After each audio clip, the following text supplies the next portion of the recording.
पानी को ही प्रेम कहे जग की ये है रीत, प्रेम का सही अर्थ समझाएगी राधा कृष्ण की प्रीत। स्वागत है आपका सनातन ज्ञान और संस्कार चैनल में। कृष्ण और राधा का प्रेम अपने आप में मिसाल है। जब भी प्रेम की बात आती है तो सबसे पहले हमारे मन में राधा कृष्ण की छवि दिखाई देती है। बल्कि प्रेम की पराकाष्ठा का पता इस बात से लगाया जा सकता है कि राधा का नाम श्री कृष्ण से पहले लिया जाता है। इसके अतिरिक्त श्री कृष्ण की 16,000 पटरानियां होने पर भी राधा रानी का नाम श्री कृष्ण के साथ जपा जाता है। राधे राधे जपने से ही बिहारी जी चले आते हैं। संपूर्ण ब्रह्मांड की आत्मा कृष्ण है और श्री कृष्ण की आत्मा राधा रानी है। वे दोनों एक दूसरे से अलग हैं ही नहीं।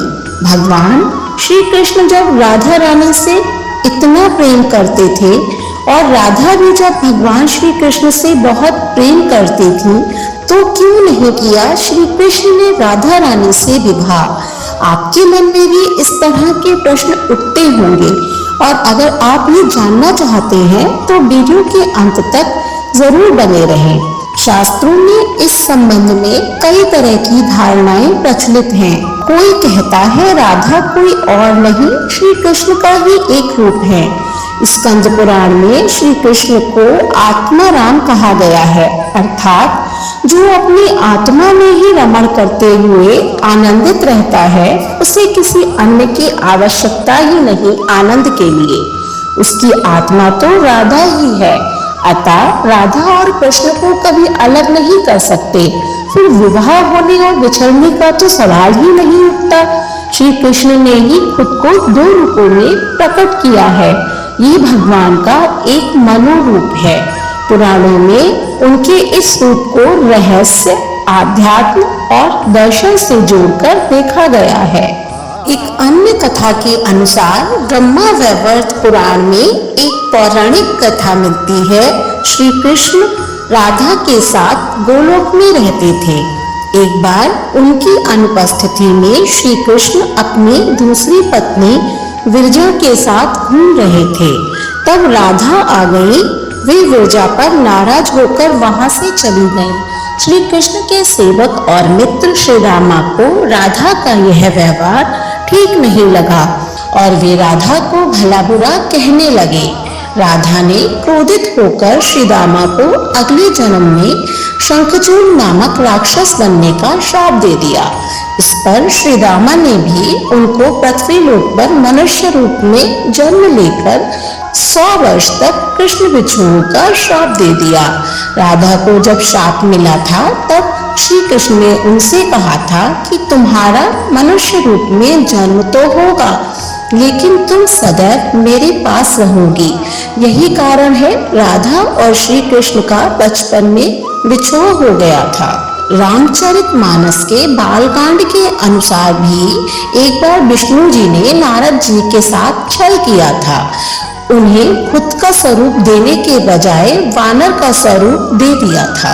इसी कारण वे लक्ष्मी जी के स्वयंवर में हंसी का पात्र बन गए और उनके मन में लक्ष्मी जी से विवाह करने की अभिलाषा दबी की दबी ही रह गई। नारद जी को जब इस छल का पता चला तो वे क्रोधित होकर बैकुंठ पहुंचे और भगवान को बहुत भला बुरा कहा और उन्हें पत्नी का वियोग सहना होगा ये श्राप दे दिया। नारद जी के इस श्राप की वजह से रामावतार में भगवान रामचंद्र जी को सीता का वियोग सहना पड़ा और श्री कृष्णावतार में देवी राधा का वियोग सहना पड़ा। अन्य पौराणिक कथाओं के अनुसार राधा श्री कृष्ण से 5 वर्ष बड़ी थी। राधा ने श्री कृष्ण को पहली बार जब देखा था, जब उनकी माँ यशोदा उन्हें ओखल से बांध रही थी। कुछ लोग कहते हैं कि वह पहली बार जब अपने पिता वृषभानु जी के साथ गोकुल आई थी, तब उन्होंने श्री कृष्ण को देखा था। और कुछ विद्वानों के अनुसार संकेत तीर्थ पर पहली बार दोनों की मुलाकात हुई थी। जो भी हो, लेकिन जब राधा ने कृष्ण को देखा तो वह उनके प्रेम में पागल जैसी हो गई थी और कृष्ण भी उन्हें देखकर बावरे हो गए थे। दोनों में प्रेम हो गया था। राधा श्री कृष्ण की मुरली सुनकर बावरी होकर नाचने लगती थी और वह उनसे मिलने के लिए बाहर निकल जाती थी। जब गांव में कृष्ण और राधा के प्रेम की चर्चा चल पड़ी तो राधा के समाज के लोगों ने उनका घर से बाहर निकलना बंद करवा दिया। उधर एक दिन श्री कृष्ण ने माता यशोदा से कहा कि माता, मैं राधा से विवाह करना चाहता हूँ। यह सुनकर यशोदा मैया ने कहा कि राधा तुम्हारे लिए ठीक नहीं है। पहले तो वह तुमसे 5 साल बड़ी है और दूसरा यह कि उसकी मंगनी पहले से ही किसी और से हो चुकी है। वह अभी कंस की सेना में युद्ध लड़ने गया है। जब आएगा तो राधा का विवाह उसके साथ हो जाएगा, इसलिए उससे तुम्हारा विवाह हो पाना संभव नहीं है। हम तुम्हारे लिए दूसरी लड़की ढूंढ देंगे। लेकिन कृष्ण जिद करने लगे। तब यशोदा ने नंद से कहा। कृष्ण ने नंद की बात भी नहीं मानी। तब नंद बाबा कृष्ण को गर्ग ऋषि के पास ले गए। गर्ग ऋषि ने कृष्ण को समझाया कि तुम्हारा जन्म किसी खास लक्ष्य के लिए हुआ है। इसकी भविष्यवाणी पहले से ही हो चुकी है कि तुम तारणहार हो। इस संसार में तुम धर्म की स्थापना करोगे। तुम्हें इस ग्वालन से विवाह नहीं करना चाहिए। तुम्हारा एक खास लक्ष्य है। तब श्री कृष्ण कहते हैं कि मुझे नहीं बनना तारणहार। मैं तो अपने गायों, ग्वालों और इन नदी पहाड़ों के बीच ही रहकर प्रसन्न और आनंदित हूँ। और यदि मुझे धर्म की स्थापना करनी है तो क्या मैं इस अधर्म के साथ शुरुआत करूं कि जो मुझे चाहती है और जिससे मैं प्रेम करता हूं उसे छोड़ दूं? ये तो न्याय नहीं है। गर्ग मुनि हर तरह से समझाते हैं लेकिन कृष्ण नहीं समझते हैं।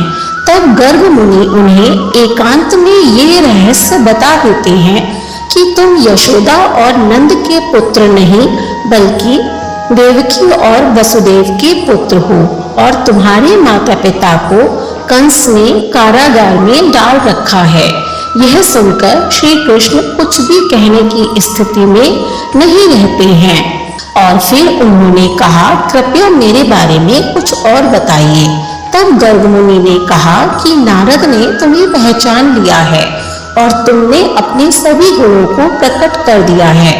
तुम्हारे सभी लक्षण इस ओर संकेत करते हैं कि तुम ही वह महापुरुष हो जिसके बारे में ऋषि मुनि चर्चा करते आ रहे हैं।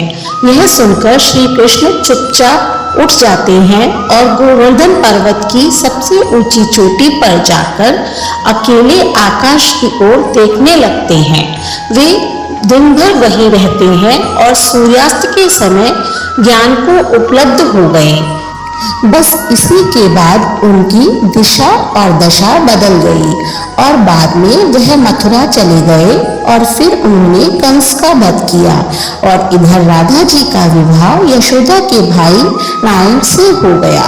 राधा तो श्री कृष्ण की आत्मा ही है, चाहे वे उनसे विवाह करें या ना करें, इससे कोई फर्क नहीं पड़ता क्योंकि राधा कृष्ण तो एक ही हैं। राधा और कृष्ण का विवाह भले ही ना हो पाया हो, लेकिन दोनों ने जीवन भर एक दूसरे से अटूट प्रेम किया और अमर प्रेम की मिसाल बन गए। दोस्तों, आपका राधा कृष्ण का विवाह न हो पाने के बारे में क्या कहना है? हमें कमेंट बॉक्स के माध्यम से जरूर बताएं। हमारी ये वीडियो अच्छी लगी हो तो इसे लाइक करें और शेयर करें। ऐसी ही धार्मिक और पौराणिक वीडियोस देखने के लिए हमारे चैनल को सब्सक्राइब करें। धन्यवाद।